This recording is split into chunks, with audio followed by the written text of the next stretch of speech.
Pessoal, para encerrar nosso resumo de história do pentecostalismo, o terceiro ponto aqui no qual dividimos, né, nosso resumo, terceiro tópico aqui, Pentecostes, missões e apologética, ok? Então vamos fazer a leitura aqui do texto, Pentecostes e missões. No século XIX, os missionários europeus e norte-americanos começaram a desembarcar no Brasil, oficialmente católico, ok? Dentro do Império se destaca o casal, dentro do Império se destaca o casal inglês Robert e Sarah Kelly. Nesse tempo surge o primeiro missionário presbiteriano, Ashbel Green Simonton, que trabalhou muito no interior de São Paulo, hein? Ashbel Green Simonton. Os primeiros batistas como Thomas Jefferson Bower, Richard Heathcliff e William Burke Bagby, ok? Os metodistas Justo E. Newman, John Hanson e outros protestantes de igrejas históricas e reformadas que chegaram ao sul e sudeste do país pela imigração europeia naquela região. A questão é, eles trabalharam muito entre integrantes das suas etnias, tá? Então muitos deles ficaram meio que... Teve um missionário, se eu não me engano, presbiteriano batista, que já havia tido experiências na África, havia aprendido muitos dialetos, tá? E ele trabalhou diretamente com os escravos, só que isso despertou muita desconfiança da coroa portuguesa, e a Igreja Católica o expulsou daqui, devido ao medo que eles tinham de revoltas, de que ele alimentasse sentimentos de sedição, né, de revolta entre os escravos. Mas pequenas exceções, né? Geralmente eles trabalhavam mais entre os imigrantes das suas etnias, e isso acabava meio que por acidente incluindo nacionais, incluindo brasileiros, que acabavam aderindo, né, aos movimentos. Mas não havia esse interesse aberto pelas missões entre os locais, tá? Entre os próprios habitantes aqui, autóctones, né, brasileiros típicos, né? E em 1905 explode na Califórnia um grande avivamento, o pentecostalismo na Rua Azusa. O movimento pentecostal logo enviou missionários por todo o mundo, sendo um despertamento missiológico muito forte. Revestimento do poder, coragem, ousadia, e vão para cima, né? Levar o evangelho para toda a terra. E havia na época uma perspectiva escatológica bastante pós-milenista, tá? Então havia um pós-milenismo muito forte. Acreditava-se que de fato o reino de Cristo na Terra, o milênio, seria construído pela igreja. A igreja iria pregar por toda a terra, talvez ganhar quase todo mundo para Cristo, tá? Alguns obviamente resistiriam à mensagem do evangelho, mas quando o evangelho fosse propagado por todo o mundo, Cristo então viria e fundaria o seu reino na terra. Então Cristo iria fincar a bandeira do seu reino, tá certo? Uma vez que a igreja expandiu as suas fronteiras. Então havia essa visão pós-milenista muito forte, e muitos desses missionários trabalharam no ardor dessa perspectiva pós-milenista, dizendo: eu tenho que apressar a vinda de Cristo. E assim eles iam pregando para todo mundo, acreditando: quando chegarmos aos confins da terra, aos últimos ouvidos que têm que ouvir a palavra de Deus, Cristo vem e estabelece seu reino. Então havia essa visão pós-milenista muito ressaltada nessa época. Obviamente pentecostal, deixa eu ver, 2 jovens suecos chegaram ao Brasil influenciados pelo avivamento pentecostal. Eram eles Daniel Berg e Gunnar Wingren. Esses jovens batistas desembarcaram em Belém do Pará, no norte do Brasil, fundando nessa cidade chamada Missão de Fé Apostólica. Depois de quebrar o pau dentro da Igreja Batista, né? Eles começaram a pregar lá primeiro, na Igreja Batista. Muitos aderiram a essa perspectiva pentecostal. A liderança obviamente não gostou, e aí fizeram uma reunião, pediram para que se levante aqueles que concordavam com a pregação de Daniel Berg e Gunnar Wingren, e aqueles que se levantaram disseram: tchau, vaza, tá certo? Sumam daqui. E a partir daqueles que saíram de lá, fundou a Missão de Fé Apostólica. Interessante que isso se parece muito com o trabalho de Paulo junto às sinagogas, né? Paulo fazia exatamente isso, ia para dentro da sinagoga, ele tinha acesso, ele era judeu, tá certo? Então ia ler a Torá, a partir da leitura da Torá, ia fazer a aplicação daquilo, enxergando Cristo. em todas aquelas leituras, mostrando Cristo nelas, tá? Parte cria, parte não cria. A parte que não cria expulsava a parte que cria, e assim nasciam essas igrejas. E geralmente os judeus que vinham da sinagoga, que tinham base escriturística veterotestamentária, constituíam o presbitério local da igreja, que era muito mais voltado ao ensino. Eles iam recepcionar os pagãos que viriam sem base bíblica nenhuma. Eles iam doutrinar esses pagãos e iriam então organizar a igreja, tá? Então essa é a estrutura da pregação de Paulo, que foi, na verdade, reproduzida aqui por Daniel Berg e Gunnar Wingren. De certa forma, foi isso que aconteceu, tá? Missão de fé apostólica, que depois passou a se chamar Assembleia de Deus. Os pentecostais chegaram também por meio de um italiano chamado Luiz Franciscon, que fundou a Congregação Cristã do Brasil, que durante muito tempo foi uma igreja irmã, tá? Ela, inclusive, Gunnar Wingren já pregou lá e tudo. Depois de um tempo surgiu uma certa liderança que se tornou exclusivista, tá? Terrivelmente exclusivista, e desprezando o estudo da Sagrada Escritura. Mas isso tem mudado e é louvável isso. Muitos adeptos da Cristã do Brasil estudando a Bíblia Sagrada e deixando de lado essa besteira desse exclusivismo, e começando a entender que eles são irmãos em Cristo junto conosco. Já passei por experiência de ver pessoas darem a paz do Senhor para um cristão do Brasil e ele desprezar. Agora, acredito que isso vai cada vez mais ser mudado, ser transformado. Eles são irmãos em Cristo. E eles precisam entender isso, tá? Então vamos seguir adiante com esse próximo quadro que diz. Vamos lá. Isso. Deixa eu mudar aqui, peraí. Vamos lá. Aqui. Deixa eu ver aqui. Aconteceu alguma coisa aqui para travar. Ok, continuando aqui. O sistema tinha dado uma travada, mas agora já andou. Veja só. A Assembleia de Deus e as missões autóctones. Eu estou falando disso aí já desde o começo, né? Essa característica peculiar aí da Assembleia de Deus, o que logrou grande êxito. A igreja que propagou o evangelho de uma forma muito extensiva nesse país, mesmo tendo chegado muito tempo depois de muitas igrejas reformadas que já estavam em território nacional, mas trabalhavam voltados mais para a população, seus pares étnicos, né? Estão trabalhando mais entre as etnias de origem de seus missionários, tá? Então, enquanto que os missionários da Assembleia de Deus trabalharam entre o povo local. A Assembleia de Deus no Brasil recebeu poucos missionários estrangeiros, comparado ao contingente que as igrejas históricas mandaram de seus países. O pentecostalismo clássico desenvolveu uma missiologia autóctone, tá?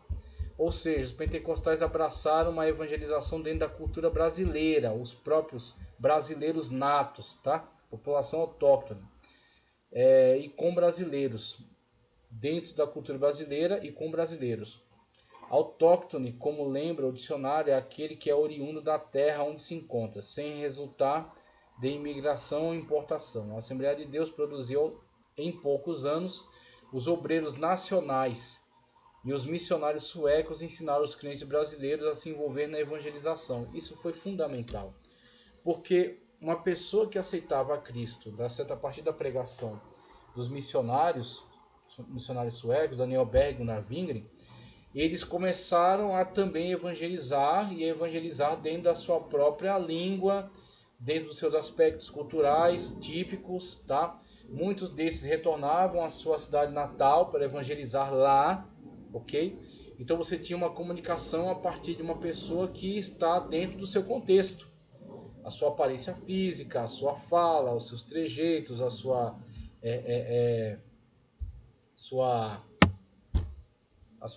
forma típica da fala, certo? Eu esqueci agora a palavra. Seu sotaque, ok? Então você tem aí essa forma de missão muito mais eficaz, porque é uma pessoa que é seu próprio pai, diferentemente de um sueco de 2 metros, falando um português engraçado.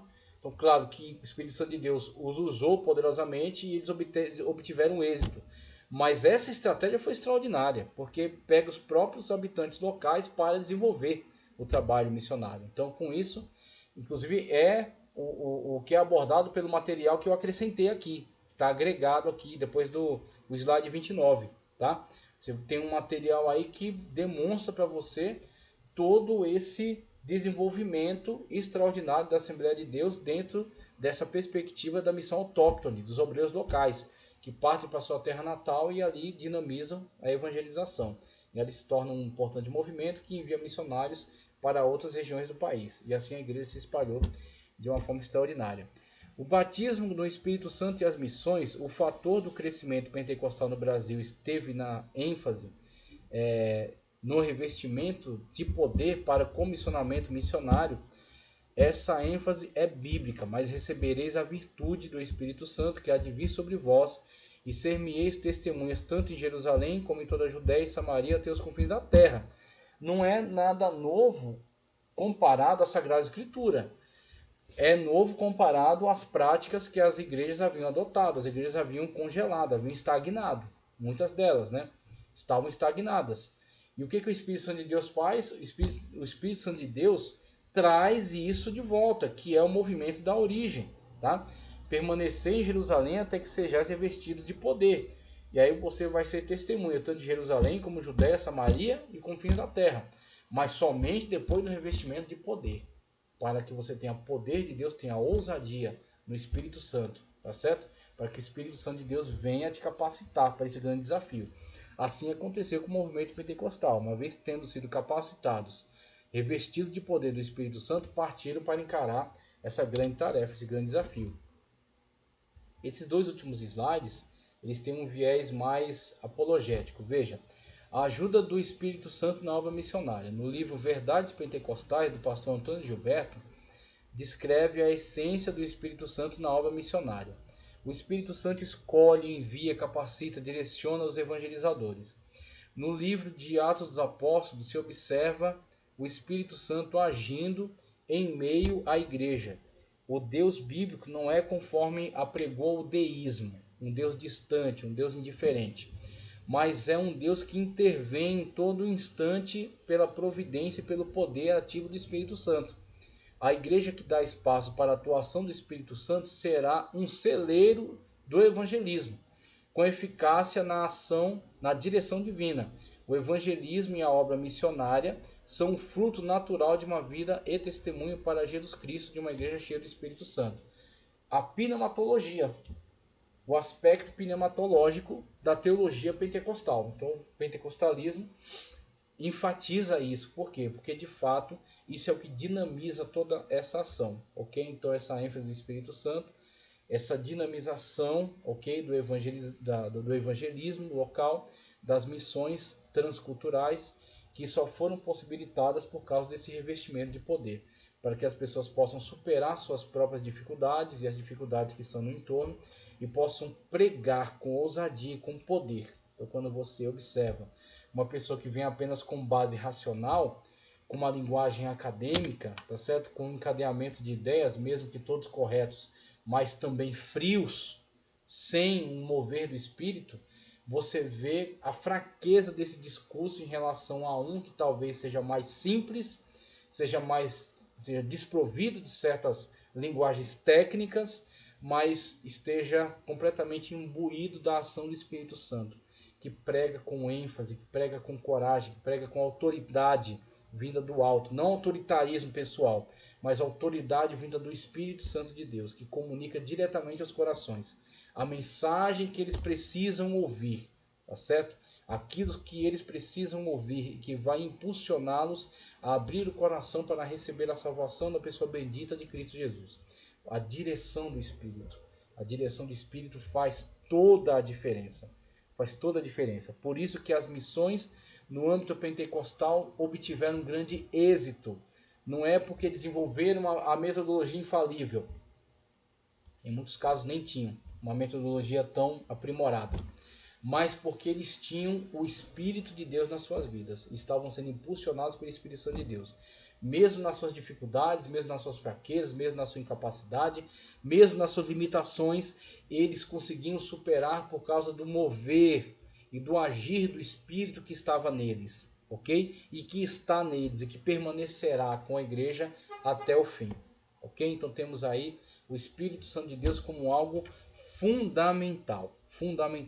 Este é de fato, um aspecto peculiar que diferencia esta missão, tá certo? Essa metodologia em relação a outras que congelaram, que estagnaram e que não surtem mais, se tornaram obsoletas, né?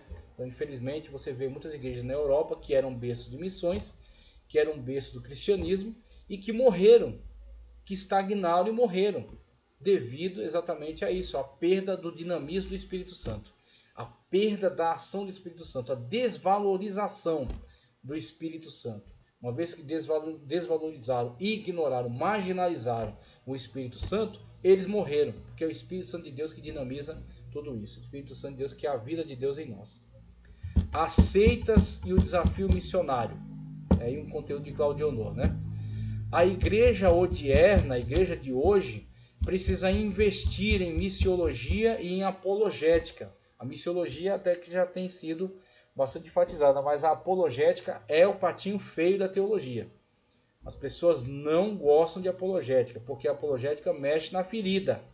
Então, muitas das vezes, movimentos e igrejas que você tem como igrejas irmãs são, na verdade, seitas que disfarçam a sua pregação, buscam uma forma de aproximação sorrateira, como os adventistas do sétimo dia fazem, tá? Para te atrair para o seu movimento, para o movimento deles, e descaracterizar a sua fé e as Sagradas Escrituras. Então você tem isso de uma forma muito forte no Brasil, por isso que o adventismo cresce tanto aqui, o Testemunho de Jeová cresce tanto aqui, Voz da Verdade está aí presente em todas as igrejas, tá certo? A sua presença é garantida, porque as pessoas muitas das vezes não têm essa consciência do prejuízo que essas heresias trazem para a fé. A apologética é essencial. O império das seitas, sejam elas pseudo-cristãs ou orientais, é um grande desafio missionário, que só pode ser vencido por meio da apologética, a defesa da fé. O naturalismo e outras filosofias estranhas ao Evangelho necessitam de respostas dos apologistas. Para ser apologista é necessário ter um conhecimento bíblico, teológico e cultural bem sólido. E a igreja evangelizadora não pode esquecer de estudar. Aí vem crescer na graça e no conhecimento, ok? Conforme Pedro já havia aconselhado, você cresce na graça, no carisma do Espírito Santo, sim, mas sem perder a atenção ao conhecimento das Sagradas Escrituras. Porque o Espírito Santo de Deus vai te usar, e ele vai usar aquilo que você absorveu, aquilo que você agregou a si por meio do estudo. Ele vai utilizar da melhor forma, da forma como ele quiser, soberanamente, para o agir dele na sua vida, abençoando e trazendo salvação à vida dos demais. Ok? Claudio Honor de Andrade aponta: há obreiros que no ímpeto de evangelizar não se aplicam a aprender a doutrina bíblica, acham que o ensino sistemático das Sagradas Escrituras é perda de tempo. O teólogo Claudio Honor de Andrade lembra ainda uma frase de Charles Spurgeon, o príncipe dos pregadores: os homens, para serem verdadeiramente ganhos, precisam ser ganhos pela verdade. Não adianta evangelizar se o conteúdo dessa pregação carregar contradições e distorções das Sagradas Escrituras. Então temos aí o fechamento desse resumo que fizemos sobre história do pentecostalismo, com essa ênfase na apologética, que é um alerta para a igreja atual se preparar, se municiar contra as seitas pseudo-cristãs, as outras seitas de âmbitos mais gerais, seitas orientais, por exemplo, que entraram aqui no país de uma forma e se consolidaram muito, se prepararem para a defesa contra isso e até promoverem um ataque contra a mentira, ataque contra as heresias, ataque contra as distorções da Sagrada Escritura. Não só esperar que eles invadam e tomem o ambiente para você se defender, mas propor de fato uma defesa, blindando a igreja contra esses erros. Ok? Então é necessário crescer na graça, no conhecimento. O Espírito Santo de Deus, tá certo, que nos capacita, nos dá coragem e ousadia, e o estudo da Sagrada Escritura que nos dá capacitação, subsídio, para que possamos trabalhar com eficácia na obra de Deus. Então que o Senhor continue te abençoando, aproveite aí todo o material que está disponível, estude, dê uma lida aqui nesse resumo que preparamos.